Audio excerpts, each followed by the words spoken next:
Doctor, doctor, ও doctor. আহ, জ্বালাতন করলো আবার এই অর্ধেক রাত্রে।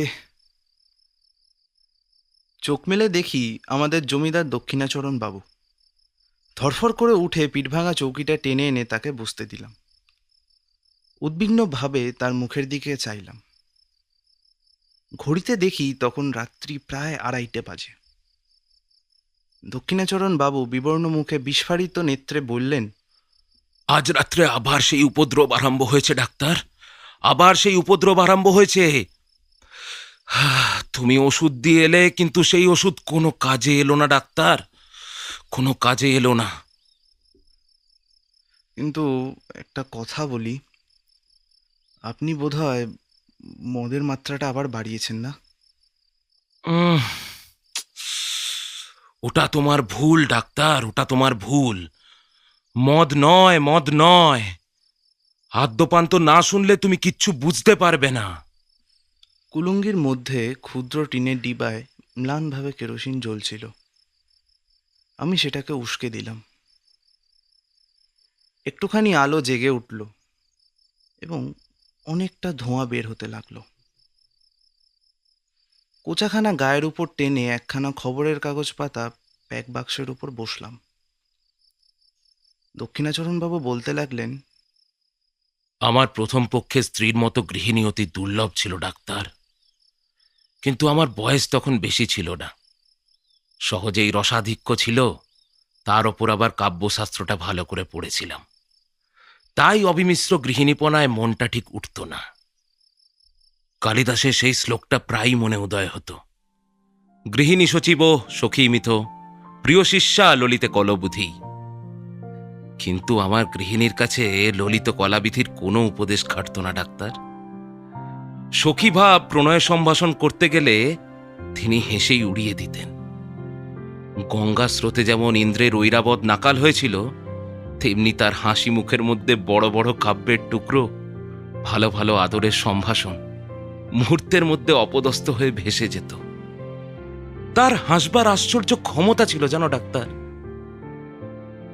তারপর আজ বছর 4 হলো আমাকে সাংঘাতিক রোগে ধরল। ওষ্ঠব্রণ হয়ে, জ্বর বিকার হয়ে মরবার জন্য দাখিল হলাম। বাঁচবার একটু আশা ছিল না ডাক্তার। এমন হলো যে ডাক্তারও পর্যন্ত জবাব দিয়ে গেল জানো।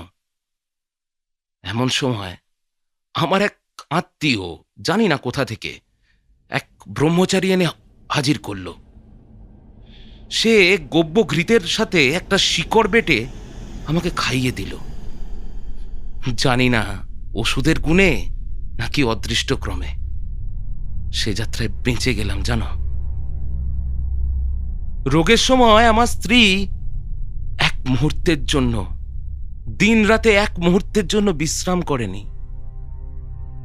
সেই কটা দিন একটা অবলা স্ত্রীলোক মানুষের সামান্য শক্তি নিয়ে প্রাণপণে ব্যাকুলতার সাথে সমাগত যমদূতগুলোর সাথে অনবরত যুদ্ধ করেছিল ডাক্তার।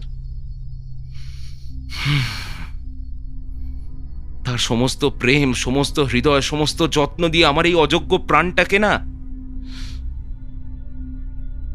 শিশুর মতো দুহাতে আগলে রেখেছিল। ওর আহার ছিল না, নিদ্রা ছিল না, জগতের আর কোনো কিছুর প্রতি ওর দৃষ্টি ছিল না। তাই যম যখন পড়া হতো ব্যাঘ্রের ন্যায় আমাকে তার কবল থেকে ফেলে দিল না, তখন যাবার সময় আমার স্ত্রীকে একটা প্রবল থাবা মেরে চলে গেল। আমার স্ত্রী তখন গর্ভবতী ছিল। কিছুদিন পরে একটা মৃত সন্তান প্রসব করল। তারপর থেকেই নানা প্রকার জটিল ব্যাম সূত্রপাত হলো জানো। তখন আমি তার সেবা করা আরম্ভ করলাম। তাতে ও বিব্রত হয়ে উঠল, বলতে লাগলো, আহ, করো কি? লোকে কি বলবে? অমন করে তুমি আমার ঘরে যাতায়াত করো না। যেন নিজে পাখায় হাওয়া খাচ্ছি জানো। এরকম ভান করে রাত্রে যদি তাকে জ্বরের সময় পাখা করতে যেতাম, ভারী একটা কাড়াকাড়ি পড়ে যেত। কোনোদিন যদি তার শুশ্রূষা উপলক্ষে আমার খাবার সময় 10 মিনিট পিছিয়ে যেত না, তবে সেও নানা প্রকার অনুনয়, অনুরোধ, অনুযোগ করত। সামান্য সেবা করতে গেলে হিতে বিপরীত হয়ে উঠত। বলতো, পুরুষ মানুষের অতটা বাড়াবাড়ি ভালো নয়। আমাদের বরানগরের বাড়িটি তুমি মনে হয় দেখেছ। বাড়ির সামনেই বাগান, বাগানের সামনে দিয়েই গঙ্গা বইছে। আমাদের শোবার ঘরের নিচে দক্ষিণের দিকে খানিকটা জমি মেহেদির বেড়া দিয়ে ঘিরে আমার স্ত্রী মনের মতো করে এক টুকরো বাগান বানিয়েছিল। সমস্ত বাগানটার মধ্যে সেই খণ্ডটাই সাদাসিধে আর অত্যন্ত দিশি, মানে গন্ধের থেকে বর্ণের বাহার আর ফুল থেকে পাতার বৈচিত্র্য ছিল না। টবের মধ্যে অকিঞ্চিতকর উদ্ভিজ্জের পার্শ্বে যে কাঠি অবলম্বন করে কাগজ নির্মিত লাঠির নামে জয়ধ্বজা উড়ত না, কিন্তু খালি বেল, জুঁই, গোলাপ, গন্ধরাজ, করবী আর রজনীগন্ধার প্রাদুর্ভাবই কিছু বেশি ছিল। প্রকাণ্ড এক বকুল গাছ, তার তলাটা না সাদা মার্বেল দিয়ে বাঁধানো ছিল। সুস্থ অবস্থায় তিনি নিজে দাঁড়িয়ে দুবেলা সেটা ধুয়ে সাফ রাখতেন। গ্রীষ্মকালে নিজের অবকাশে সন্ধ্যার সময় তার বসবার স্থান ছিল ওটা। সেখান থেকে গঙ্গা দেখা যেত, কিন্তু গঙ্গা থেকে কুঠির পানসির বাবুরা কিন্তু তাকে দেখতে পেত না। অনেক দিন শয্যাশায়ী থেকে একদিন চৈত্রের শুক্লপক্ষ সন্ধ্যায় তিনি আমাকে বললেন, ঘরে বন্ধ থেকে আমার প্রাণ কেমন করছে। আজ একবার আমার সেই বাগানে গিয়ে বসি না। আমি তাকে বহু যত্নে ধীরে ধীরে বকুলতলে সেই প্রস্তর বেদিতে নিয়ে গিয়ে শুইয়ে দিলাম। আমার জানুর উপর তার মাথাটা তুলে রাখতে পারতাম, কিন্তু জানি তিনি অদ্ভুত আচরণ বলে গণ্য করবেন, তাই একটা বালিশ এনে তার মাথার তলায় রাখলাম। দু একটা করে বকুল ফুল ঝরতে লাগলো। বকুল গাছের শাখার ফাঁক দিয়ে জ্যোৎস্না তার শীর্ণ মুখের ওপর এসে পড়ল। চারদিক শান্ত, নিস্তব্ধ। সেই ঘন গন্ধপূর্ণ ছায়ান্ধকারে একপাশে নীরবে বসে তার মুখের দিকে চেয়ে আমার চোখে জল এলো। আমি ধীরে ধীরে তার কাছের গোড়ায় এসে দু হাতে তার উত্তপ্ত শীর্ণ হাতটা তুলে নিলাম। তিনি কোনো আপত্তি করলেন না। কিছুক্ষণ এইভাবে চুপ করে বসে থাকার পর আমার হৃদয় যেন কেমন উদ্বেলিত হয়ে উঠল। আমি বললাম, তোমার ভালোবাসা আমি কোনোদিন ভুলব না। তখনই বুঝলাম কথাটা বলার কোনো আবশ্যিকতাই ছিল না। আমার স্ত্রী হেসে উঠলেন। সে হাসিতে লজ্জা ছিল, সুখ ছিল, কিঞ্চিত অবিশ্বাসও ছিল হয়তো, এবং এর মধ্যে অনেকটা পরিহাসের তীব্রতাও ছিল। প্রতিবাদ স্বরূপে একটাও কথা না বলে কেবল সেই হাসির দ্বারা জানালেন, কোনো কালে ভুলবো না। এটা কখনো সম্ভব নয়, আর আমি তা কখনো প্রত্যাশাও করি না। ওই সুমিষ্ট সুতীক্ষ্ণ হাসির ভয়েই আমি কখনো আমার স্ত্রীর সঙ্গে প্রেমালাপ করতে সাহস করিনি। অসাক্ষাতে যে সকল কথা মনে উদয় হতো, তার সম্মুখে গেলেই সেগুলোকে নিতান্ত বাজে কথা বলে বোধ হতো আমার। ছাপার অক্ষরে যেসব কথা পড়লে দু চোখ দিয়ে দরদর করে জল পড়ে, সেগুলো মুখে বলতে গেলে কেন যে হাসির উদ্রেক হয়, এটা আমি আজ পর্যন্ত বুঝতে পারলাম না। বাদ প্রতিবাদ কথায় চলে, কিন্তু হাসির উপর কি তর্ক চলে? কাজেই চুপ করে যেতে হলো। জ্যোৎস্না উজ্জ্বলতর হয়ে উঠল। একটা কোকিল ক্রমাগতই কুহু কুহু ডেকে অস্থির হয়ে গেল। আমি বসে বসে ভাবতে লাগলাম, এই জ্যোৎস্না রাতেও কি পিকবধূ বধির হয়ে আছে? বহু চিকিৎসায় আমার স্ত্রীর রোগ উপশমের কোনো লক্ষণ দেখা গেল না। ডাক্তার বলল, একবার বায়ু পরিবর্তন কইরা দেখতে পারেন। আমি স্ত্রীকে এলাহাবাদ নিয়ে গেলাম। এইখানে দক্ষিণাচরণ বাবু হঠাৎ থমকে চুপ করলেন। সন্দিগ্ধভাবে আমার মুখের দিকে চাইলেন, তারপর দু হাতের মধ্যে মাথা রেখে ভাবতে লাগলেন। আমিও চুপ করে রইলাম। কুলুঙ্গিতে কেরোসিন মিটমিট করে জ্বলতে লাগলো এবং নিস্তব্ধ ঘরে মশার ভনভন শব্দটুকু খুব স্পষ্টভাবে শোনা যাচ্ছিল। হঠাৎ নিস্তব্ধতা ভঙ্গ করে দক্ষিণাবাবু বলতে আরম্ভ করলেন, এলাহাবাদে হারান ডাক্তার আমার স্ত্রীর চিকিৎসা করতে লাগলেন।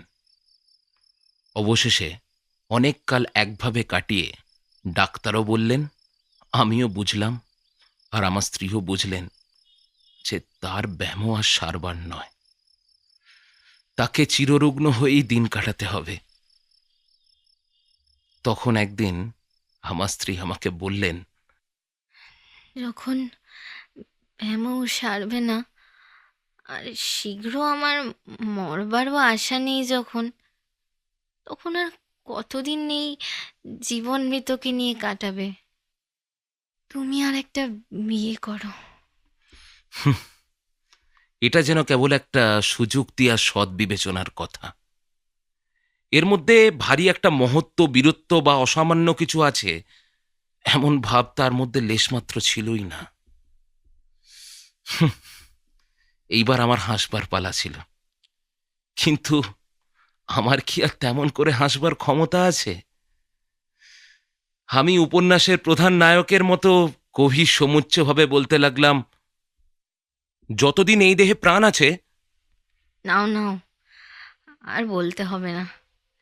তোমার কথা শুনে আমি আর বাঁচি না।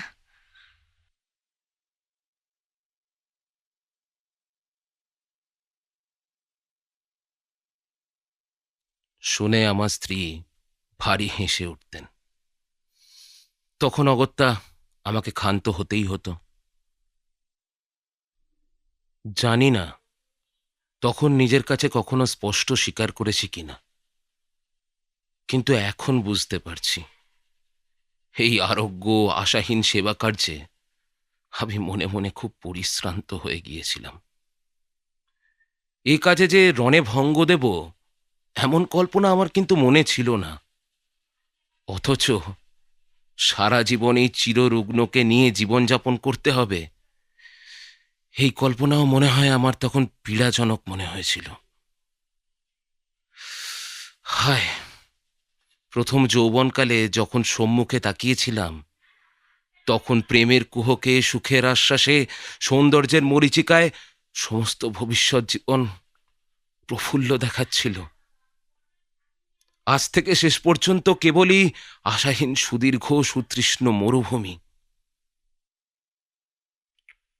আমার সেবার মধ্যে সেই আন্তরিক শ্রান্তি নিশ্চয়ই তিনি দেখতে পেয়েছিলেন। তখন জানতাম না, কিন্তু সন্দেহ মাত্র নেই এখন, যে তিনি আমাকে যুক্তাক্ষরহীন প্রথম ভাগ শিশু শিক্ষার মতো অতি সহজেই বুঝতেন। সেই জন্য যখন উপন্যাসের নায়ক সেজে গম্ভীরভাবে তার নিকট কবিত্ব ফলাতে যেতাম, তিনি এমন সুগভীর স্নেহ অথচ অনিবার্য কৌতুকের সাথে হেসে উঠতেন।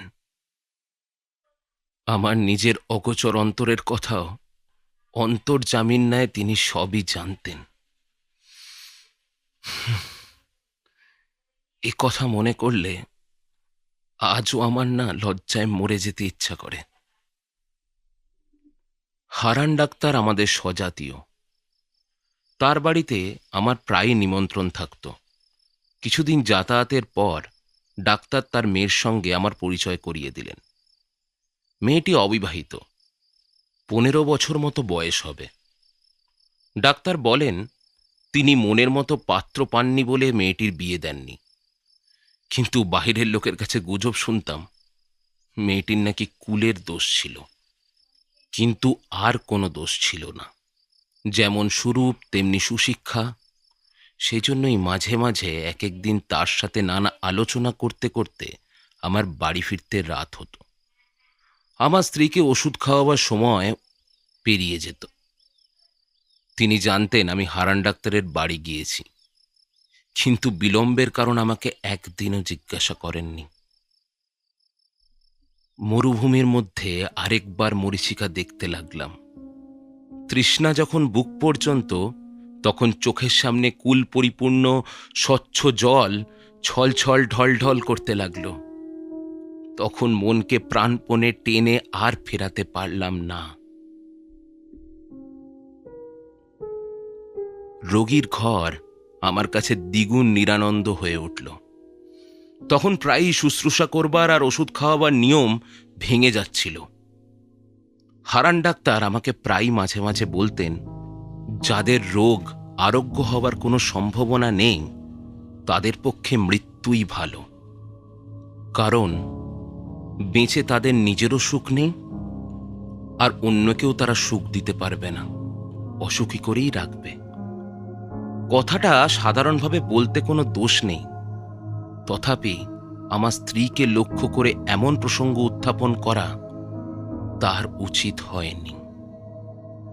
কিন্তু মানুষের জীবন মৃত্যু সম্বন্ধে ডাক্তারের মন এমন অসাড় হয় যে তারা ঠিক আমাদের মনের অবস্থা বুঝতে পারেন না।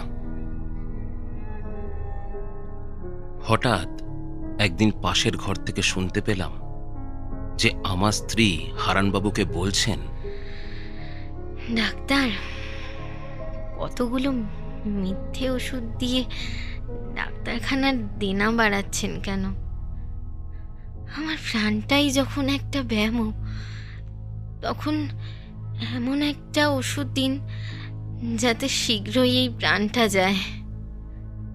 ডাক্তার বললেন, ছি ছি ছি, এমন কথা বলবেন না। কথাটা শুনে আমার মনে বড় কষ্ট হলো।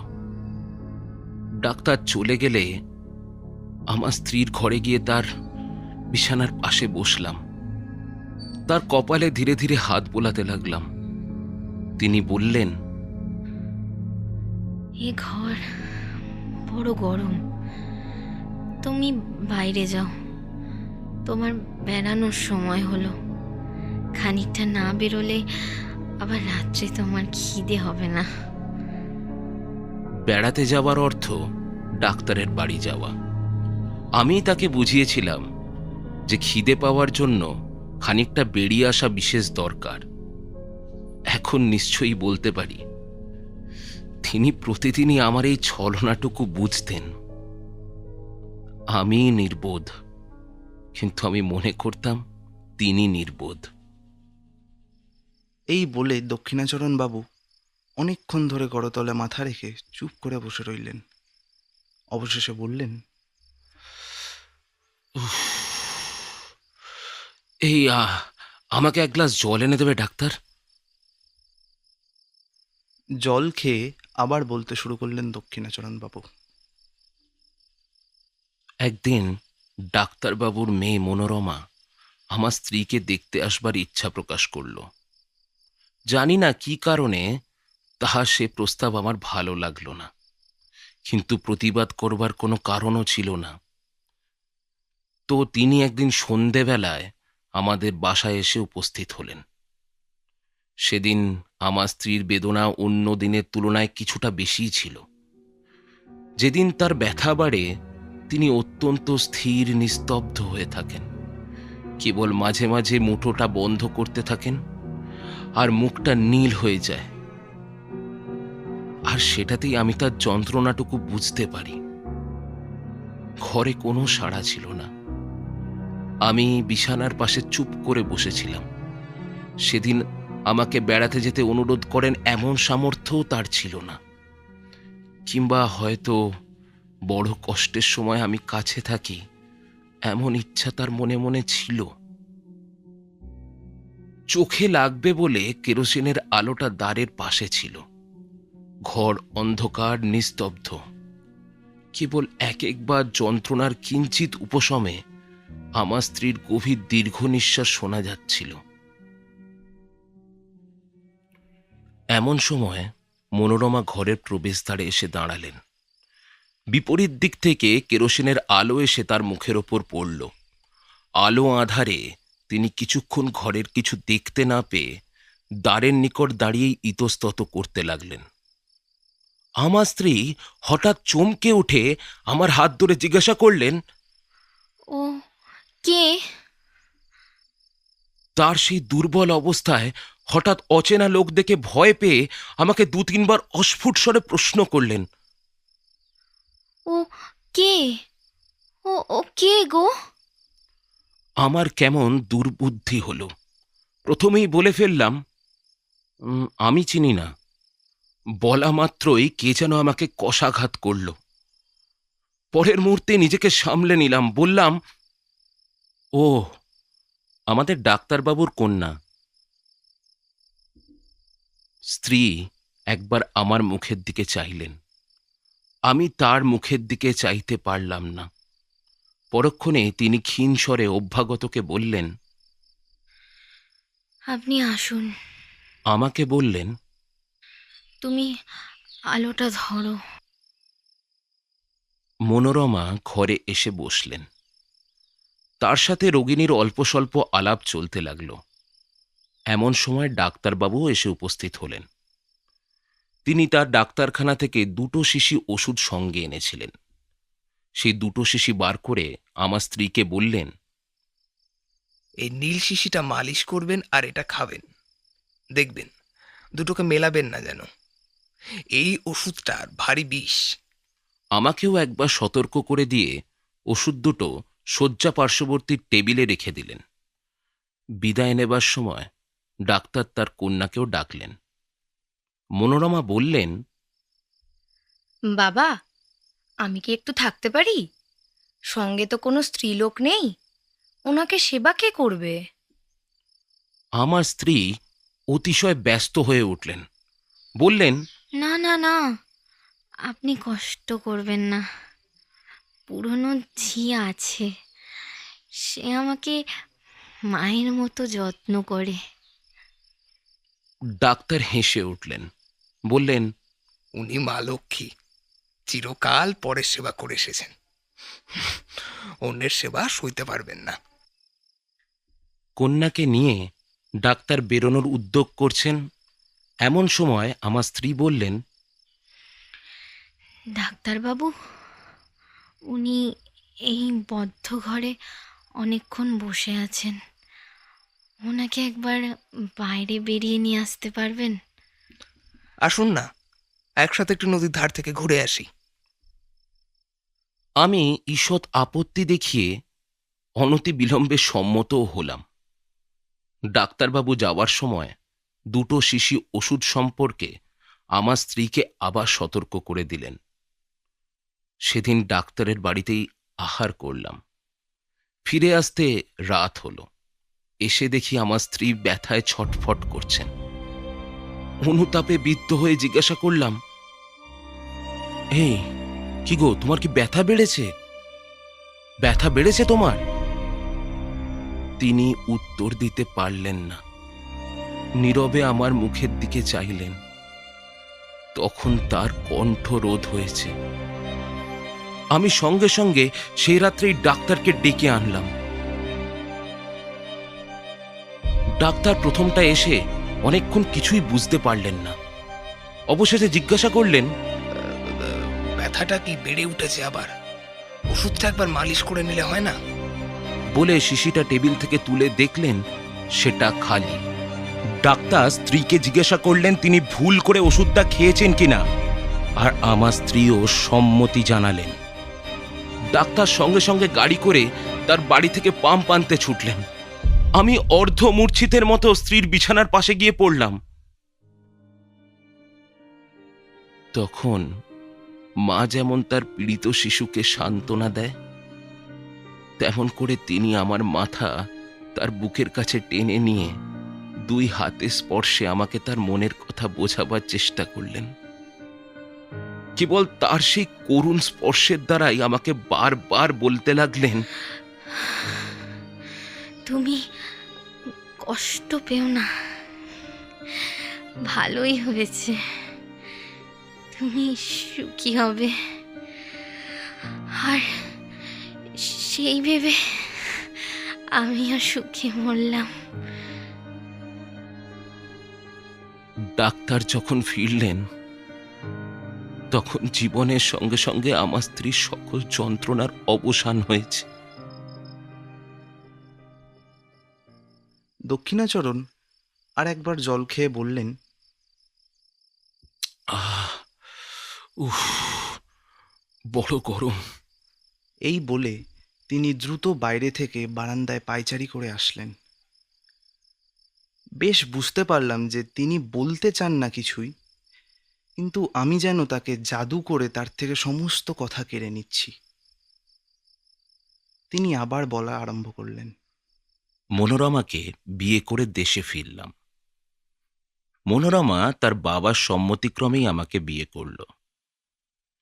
কিন্তু আমি যখন তাকে আদরের কথা বলতাম, প্রেমালাপ করে তার হৃদয় অধিকার করার চেষ্টা করতাম, সে কিন্তু হাসত না, গম্ভীর হয়ে থাকত। তার মনের কোথায় কোনখানে কি খটকা লেগে গিয়েছিল তা আমি কেমন করে বুঝব? এই সময় আমার মদ খাবার নেশা অত্যন্ত বেড়ে উঠল। একদিন প্রথম শরতের সন্ধে মনোরমাকে নিয়ে আমাদের বরানগরের বাগানে বেড়াচ্ছি। ছমছমে অন্ধকার হয়ে আসছে। পাখিদের বাসায় ডানা ঝাড়বার শব্দটুকুও নেই। কেবল বেড়াবার পথের দুপাশে ঘন ছায়াবৃত ঝাউ গাছ বাতাসে সশব্দে কাঁপছিল। ক্লান্তি বোধ করতেই মনোরমা সেই বকুলতলা শুভ্র পাথরের বেদির ওপর এসে নিজের দু বাহুর ওপর মাথা রেখে শয়ন করল। আমিও কাছে গিয়ে বসলাম। সেখানে অন্ধকার আরো ঘনীভূত। যতটুকু আকাশ দেখা যাচ্ছে একেবারে তারায় তারায় আচ্ছন্ন। গাছের তলার ঝিল্লির ধ্বনি যেন অনন্ত গগন বক্ষচ্যুত নিঃশব্দতার নিম্ন প্রান্তে একটা শব্দের সরু পাড় বুনে দিচ্ছে। সেদিন বিকেলে আমি কিছু মদ খেয়েছিলাম। মনটা বেশ কিছু তরলাবস্থায় ছিল। অন্ধকার যখন চোখে শুয়ে আসলো তখন বনচ্ছায়াতলে পাণ্ডুর রঙে অঙ্কিত সেই শিথিল অঞ্চল ক্লান্ত রমণীর আবছায়া মূর্তিটা আমার মনে এক অনিবার্য আবেগের সঞ্চার করল। মনে হলো ও যেন একটা ছায়া, ওকে যেন আমি কিছুতেই দু বাহু দিয়ে ধরতে পারবো না। এমন সময় অন্ধকার ঝাউ গাছের শিখর দেশে যেন আগুন ধরে উঠল। তারপরে কৃষ্ণপক্ষের জীর্ণ প্রান্ত হলুদ বর্ণ চাঁদ ধীরে ধীরে গাছের মাথার উপরকার আকাশে আরোহণ করল। সাদা পাথরের ওপর সাদা শাড়ি পরা সেই শ্রান্ত শয়ান রমণীর মুখের ওপর জ্যোৎস্না এসে পড়ল। আমি আর থাকতে পারলাম না। কাছে এসে দু হাতে তার হাত দুটো তুলে নিয়ে বললাম, মনোরমা, তুমি আমাকে বিশ্বাস করো না? আমি কিন্তু সত্যি তোমাকে খুব ভালোবাসি মনোরমা, বিশ্বাস করো একটু। কথাটা বলা মাত্র আমি চমকে উঠলাম। মনে পড়ল ঠিক এই কথাটা আরেকদিন আরেকজনকেও বলেছি, এবং সেই মুহূর্তেই বকুল গাছের শাখার ওপর দিয়ে ঝাউ গাছের মাথার ওপর দিয়ে কৃষ্ণপক্ষের পীত বর্ণ ভাঙা চাঁদের নিচ দিয়ে গঙ্গার পূর্ব পার থেকে গঙ্গার সুদূর পশ্চিম পার পর্যন্ত অতি দ্রুত বেগে একটা হাসি বয়ে গেল। সেটা মর্মভেদী হাসি কি অভ্রভেদী হাহাকার তা আমি বলতে পারি, কিন্তু আমি তখনই পাথরের বেদির ওপর থেকে মূর্ছিত হয়ে নিচে পড়ে গেলাম।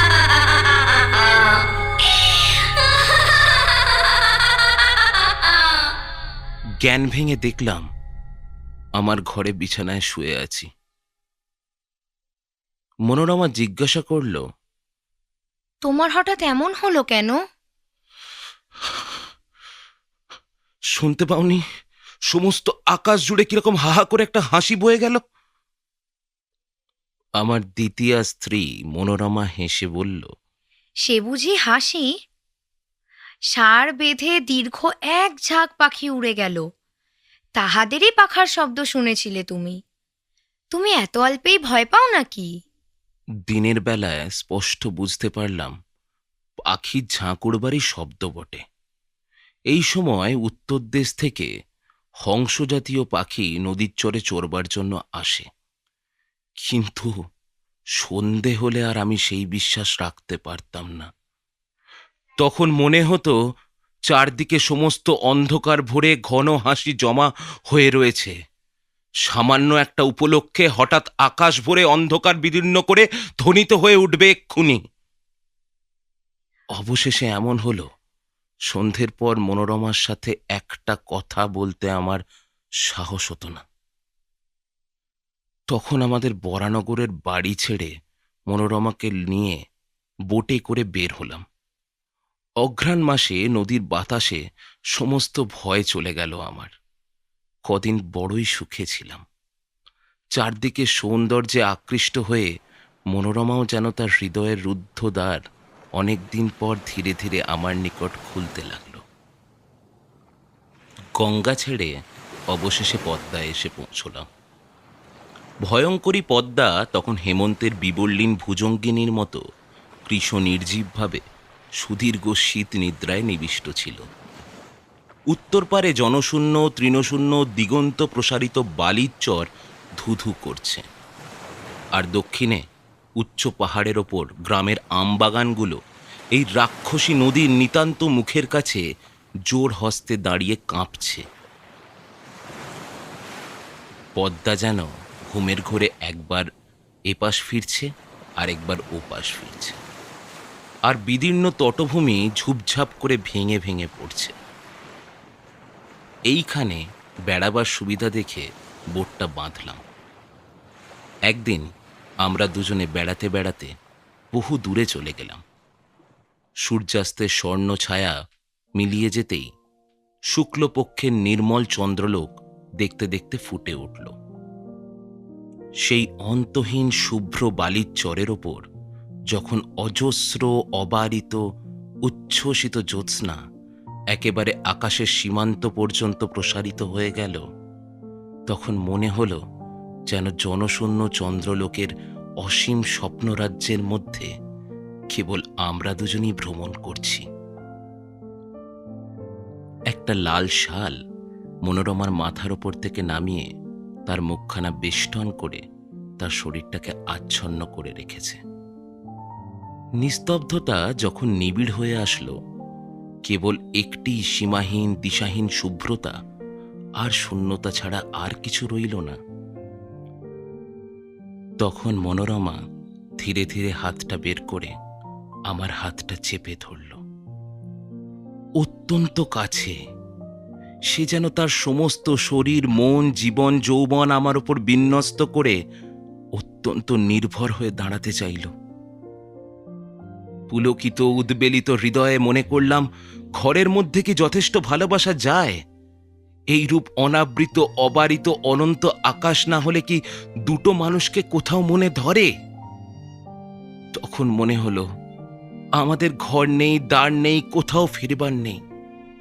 এমন করে হাতে হাত ধরে গম্যহীন পথে উদ্দেশ্যহীন ভ্রমণে চন্দ্রালোকিত শূন্যতার ওপর দিয়ে অবারিতভাবে আমরা চলে যাব।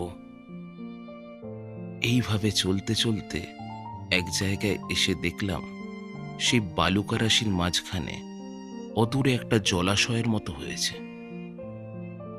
পদ্মা সরে যাওয়ায় সেখানে খানিকটা জল বেঁধে আছে। সেই মরুবালিকা বেষ্টিত নিস্তরঙ্গ নিষুপ্ত নিশ্চল জলটুকুর উপরে একটা সুদীর্ঘ জ্যোৎস্নার রেখা মূর্ছিতভাবে পড়ে আছে। সেই জায়গাটায় এসে আমরা দুজনেই দাঁড়ালাম। মনোরমা কি ভেবে আমার মুখের দিকে চাইল, তার মাথার ওপর থেকে শালটা খসে পড়ল। আমি তার সেই জ্যোৎস্না বিকশিত মুখখানি তুলে ধরে চুম্বন করলাম। সেই সময় জনমানব শূন্য নিঃসঙ্গ মরুভূমির মধ্যে গম্ভীর স্বরে কে 3 বার বলে উঠল, ও ও কে? ও কে? আমি চমকে উঠলাম, আমার স্ত্রীও কেঁপে উঠলেন, কিন্তু পরক্ষণেই আমরা দুজনে বুঝলাম যে এই শব্দটা মানসিক নয়, অমানসিকও নয়, চরবিহারী জলচর পাখির ডাক। হঠাৎ এত রাত্রে তাদের নিরাপদ নিভৃত নিবাসের কাছে লোক সমাগম দেখে তারা সচকিত হয়ে উঠেছে। সেই ভয়ের চমক খেয়ে আমরা দুজনেই তাড়াতাড়ি বোটে ফিরলাম। রাত্রে বিছানায় এসে শুলাম। শ্রান্ত শরীরে মনোরমা অবিলম্বে ঘুমিয়ে পড়ল। তখন অন্ধকারে কে একজন আমার মশারির কাছে দাঁড়িয়ে সুষুপ্ত মনোরমার দিকে একটিমাত্র দীর্ঘশীর্ণ অস্থিসার অঙ্গুলি নির্দেশ করে যেন আমার কানে কানে অত্যন্ত চুপি চুপি অস্ফুট কণ্ঠে কেবল জিজ্ঞাসা করতে লাগলো, ও কে? ও কে? ও কে গো? তাড়াতাড়ি উঠে দেশলাই জ্বালিয়ে বাতি ধরালাম। সেই মুহূর্তেই ছায়ামূর্তি মিলিয়ে গিয়ে আমার মশারি কাঁপিয়ে বোর্ড দুলিয়ে আমার ঘর্মাক্ত শরীরের রক্ত হিম করে দিয়ে একটা হাসি অন্ধকার রাত্রির ভেতর দিয়ে বয়ে চলে গেল। পদ্মা পার হলো, পদ্মার চর পার হলো, তার পরবর্তী সুপ্ত দেশ গ্রাম নগর পার হয়ে গেল, যেন তা চিরকাল ধরে দেশ দেশান্তর লোক লোকান্তর পার হয়ে ক্রমশ ক্ষীণ থেকে ক্ষীণতর ক্ষীণতম হয়ে অসীম সুদূরে চলে যাচ্ছে। ক্রমে যেন তা জন্ম মৃত্যুর দেশও ছাড়িয়ে গেল, ক্রমে যেন তা সূচির অগ্রভাগের ন্যায় ক্ষীণতম হয়ে আসলো। এত ক্ষীণ শব্দ কখনো শুনিনি, কল্পনাও করিনি। আমার মাথার মধ্যে যেন অনন্ত আকাশ রয়েছে এবং সেই শব্দ যত দূরে যাচ্ছে কিছুতেই আমার মস্তিষ্কের সীমা ছাড়াতে পারছে না। অবশেষে যখন একান্ত অসহ্য হয়ে আসলো, তখন ভাবলাম আলো নিভিয়ে না দিলে আমি ঘুমোতে পারবো না। যেমন আলো নিভিয়ে শুলাম, অমনি আমার মশারির পাশে কানের কাছে অন্ধকারে সেই অবরুদ্ধ স্বর বলে উঠল, ও কে? ও কে? ও কে গো? আমার বুকের রক্ত ঠিক সমানতালি ক্রমাগত ধ্বনিত হতে লাগলো। ও কে? ও কে? ও কে গো? ও কে? ও কে? সেই গভীর রাত্রে নিস্তব্ধ বোটের মধ্যে আমার গোলাকার ঘড়িটাও সজীব হয়ে উঠল। তার ঘন্টার কাঁটা মনোরমার দিকে প্রসারিত করে সেলফের ওপর থেকে তালে তালে বলতে লাগলো, ও কে? ও কে? ও কে গো? ও কে? ও কে? ও কে গো?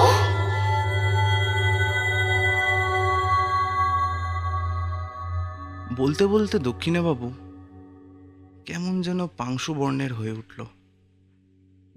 তার কণ্ঠস্বর যেন রুদ্ধ হয়ে আসলো। আমি ওনাকে স্পর্শ করে বললাম, একটু জল খান। এমন সময় হঠাৎ দেখলাম আমার কেরোসিনের শিখাটা দপদপ করতে করতে নিভে গেল। হঠাৎ চেয়ে দেখলাম বাইরে ভোরের আলো।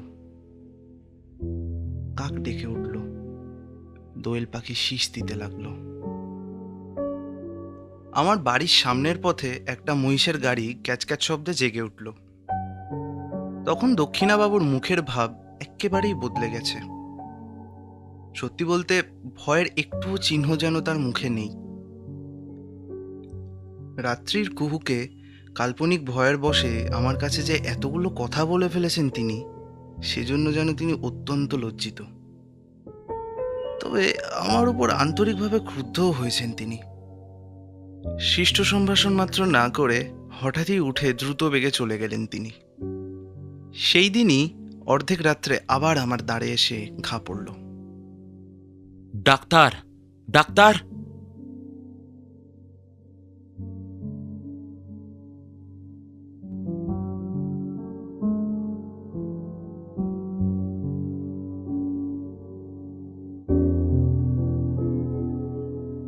দূরত্ব যদি সত্যি ভালোবাসার গভীরতা বাড়িয়ে দেয়, তবে আমি দূরেই থাকতে চাই, অনেক অনেক দূরে।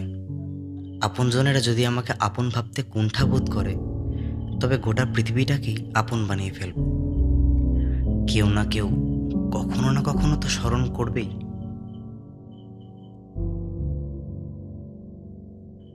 শুনছিলেন আজকের গল্প রবীন্দ্রনাথ ঠাকুরের নিশীথে। আজ কথক এবং ডাক্তারের চরিত্রে শুভম, মনোরমার চরিত্রে শ্রীলেখা, প্রথম বউয়ের চরিত্রে নেহা, হারান ডাক্তার এবং অন্য ডাক্তারের চরিত্রে অনির্বাণ, দক্ষিণাবাবু এবং অন্য কথকে সুমন। গল্পের অডিও রূপান্তর এবং নির্দেশনায় সুমন, টিম ম্যানেজমেন্টে ঋষিকেশ, সাউন্ড, বিজিএম, মাস্টার মিক্সিংয়ে রেজ এবং পোস্টার ডিজাইনিংয়ে অনিকেত।